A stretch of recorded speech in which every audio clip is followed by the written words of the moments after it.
Сәлем достар, қалайсыңдар? Сіздермен көптен бері көріспегелі көп уақыт өтті. Себебі мен ешқандай кітап оқыған жоқпын. Жалпы видео түсіруге менің уақытым да болған жоқ деуге болады. Не түсірерін білген жоқпын, бірақ осы жақында мен бір кітапты оқып бітірген болатынмын. Сол кітап туралы айта кетейін. Бұл кітап ойыңды өзгертіп, өміріңді өзгерт деген кітап.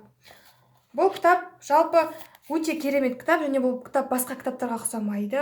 Себебі бұл психологиялық, жалпы адамның ойын, өмірін өзгертуге арналған кітап болып табылады. Бұл кітап жалпы барлығы 77 оқитын тақырыптар бойынша 77 кітап беттен тұрады. Және бұл кітаптың ішінде өмірің өз қолыңда, мүмкіндікті өзің жаса, әрекет жасау, сен лайықтысың, өзіңді жақсы көру, мақсатын табу, жоспар құру, жалпы қандай адамдарға десек, жалпы өз өмірін өзгерткісі келетін, көп қиындық көрген, өз мақсатын таба алмай жүрген, қиналып жүрген, жалпы өмірде өз орнын тапқысы келетін адамдарға, барлық адамдарға арналған кітап болып табылады.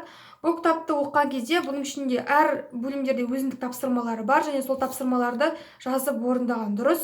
Сонда ғана сіздің өміріңіз өзгеріске ұшырайды. Себебі бұл кітапты жазған адам ханым Кәмшат Бекжігітова деген ханым болып табылады.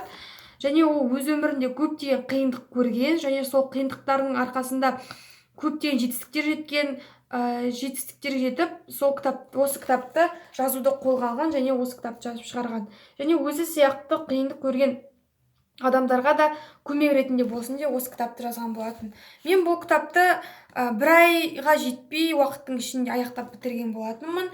Және тапсырмаларын қазіргі кезде жасап орындаудамын, дәптер арнадым, сол дәптерге әр тапсырманы орындап жазудамын.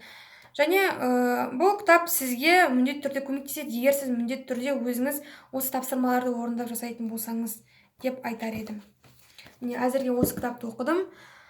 Және тағы да алда әлі де видео түсіретін шығармын деген ойдамын. Жалпы видео түсіру менің әлі тоқтатпаймын деген үміттемін.